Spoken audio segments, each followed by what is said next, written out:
Distinguished professors and fellow researchers, good morning. I'm Somya Shahi, research scholar pursuing my doctorate in business administration from ESGCI-Paris. I also am currently working as a research and advisory vice president and lead at Accenture.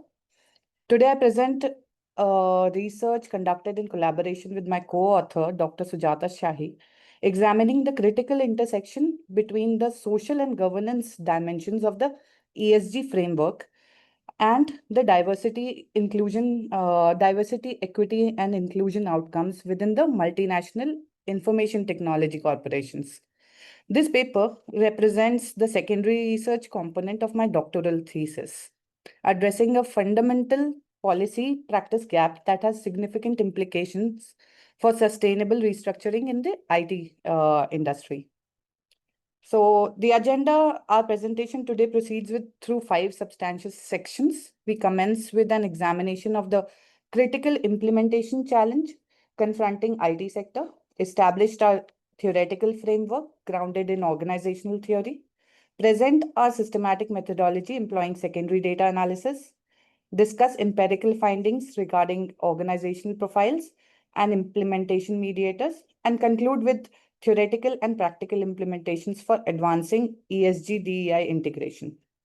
So with that, a little background of the research. The contemporary ESG landscape in IT industry reveals a substantial disconnect between the organizational commitments and the measurable outcomes.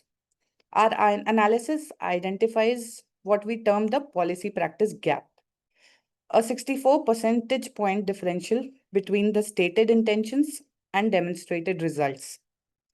While 90% of multinational IT corporations incorporate DEI commitments within their ESG disclosure frameworks, merely 26% demonstrate strong performance across multiple outcome metrics. Significantly, only 21% of sampled firms for this research reported statistically significant year-of-year increase in women or underrepresented minorities in leadership roles. This disparity occurs within a trillion-dollar global ESG investment market that increasingly demands transparent accountability and measurable progress. The strategic significance extends beyond compliance considerations, as IT sector corporations function as primary architects of our digital infrastructure, developing algorithms and systems that influence billions of users globally. Yet, women comprise only 25% of the global technology workforce. This research addresses the fundamental question of why such substantial gaps persist between organizational intentions and the implementation effectiveness, particularly given mounting stakeholder pressures from investors, regulatory bodies, and talent markets.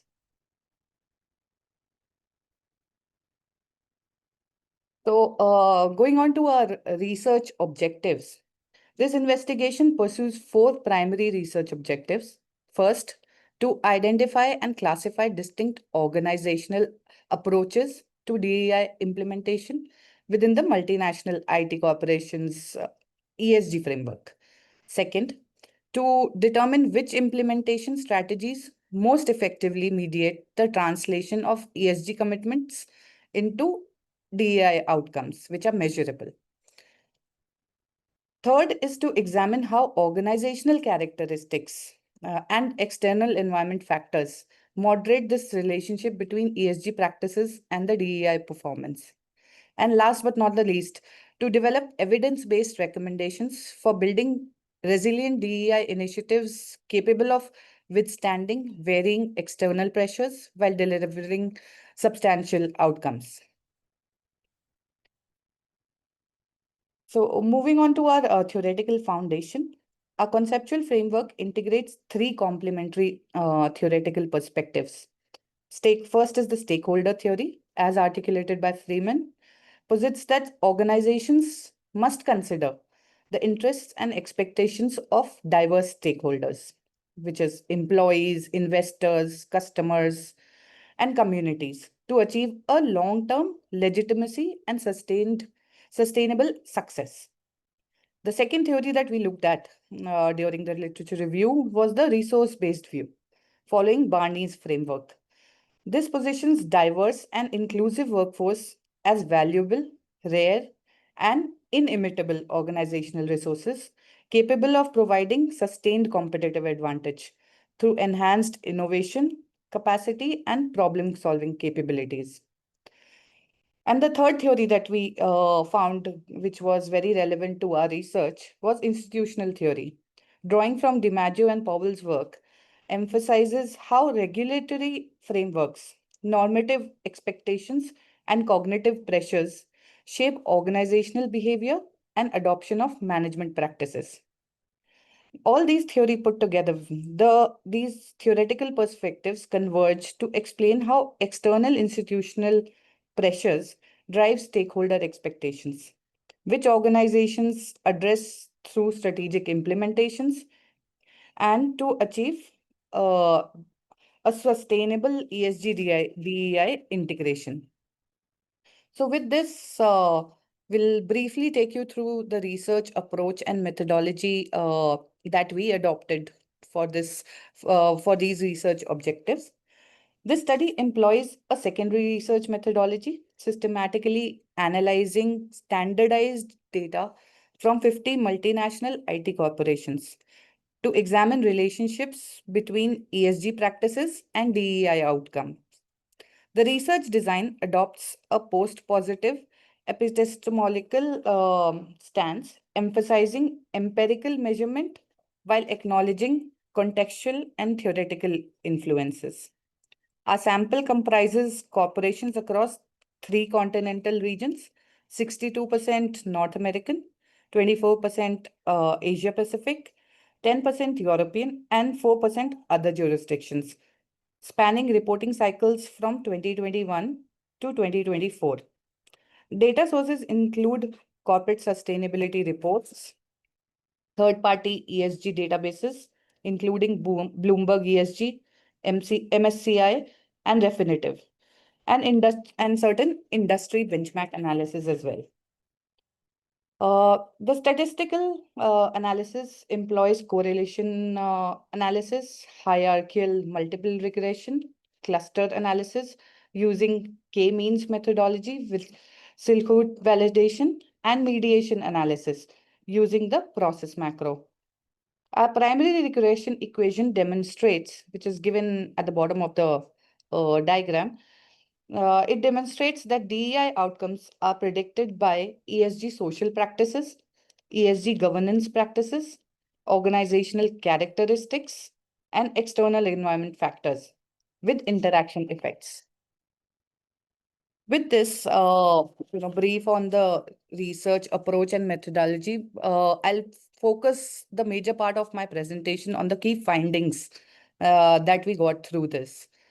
So the most important finding and the categorization that we found in our research was the cluster analysis.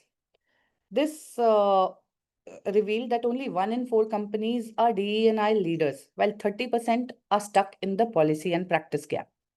So why is it happening? We'll explore through the presentation, what are the factors that are influencing this. But first, to look at the clusters. The cluster analysis reveals 4 distinct organizational response profiles, validated through our analysis, yield and Silhouette analysis, yielding a coefficient of 0.73, indicating robust cluster separation with optimal 4-cluster solution confirmed through elbow method analysis. The first cluster, that is the DEI leaders, representing 26% of the sample with 13 organizations, demonstrates comprehensive ESG DEI integration with mean ESG social and governance scores of 4.4 and DEI outcomes of 4.5 on a standardized 5-point scales. These organizations exhibit proactive responses to external pressures with deep business strategy integration scoring 4.8 and robust success metrics at 4.5. The second cluster that we looked at, which is, the key problem that we are trying to solve, is the policy practice gap cluster, encompassing 30% of organizations, uh, that is 15 companies for our sample, which presents the most concerning finding. Despite maintaining high ESG social commitments at 3.8 and ESG governance at 3.2, with comprehensive DEI policies in place, actual DEI outcomes remain at a moderate level of 3.6, indicating substantial implementation challenges. The third cluster, which is compliance focus, represents 28%, with 14 organizations, demonstrates ESG's social scores of 3.2, ESG governance scores of 3, and DI outcomes of 3, focusing primarily only meeting on the regulatory requirements rather than strategic integration. And while these three clusters are still pushing towards the DEI commitments, there's the fourth cluster with minimal commitment comprising 16%, which exhibits consistently low performance with ESG social scores of 2.1, ESG governance of 1.9, and DEI outcomes of 1.9, demonstrating minimal response to external pressures, with the majority actively scaling back their DEI initiatives. Moving ahead, we will look at the key findings or the implementation strategies which we have seen to be the critical mediator uh, in analyzing the relationships there. So, as we say, success isn't about better policies, it's about superior implementation. It mediates 50%, 56% of the ESG-DEI relationship in our sample. So, You as have I 1 told minute you, remaining. Sorry to interrupt. 1 minute remaining. Yep. So, our most significant empirical finding concerns the mediating role of implementation strategies. Three implementation strategies emerge as statistically significant mediators: business strategy integration, success matrix development, and resilience building initiatives. So,